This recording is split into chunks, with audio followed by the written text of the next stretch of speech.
Guys দেখো মাম্মা ওখানে দাঁড়িয়ে দাঁড়িয়ে খাচ্ছে, আর মাম্মাকে আজকে সেই উল্লু বানাবো। এই যেখানে নিয়ে নিয়েছি আটা আর হলুদের গুঁড়ো, তো আমি এটাকে জল দিয়ে গুলে নেব।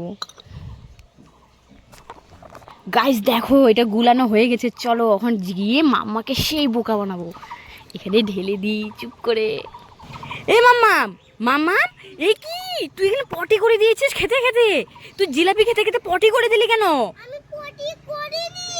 ছি ছি, তুই পটি করে দিয়েছিস। এই যে এই জি জি জি, তুই দাঁড়িয়ে দাঁড়িয়ে এখানে জিলাপি খেতে খেতে পটি করে দিলি। ছি ছি, আমি কেন আগু করিনি?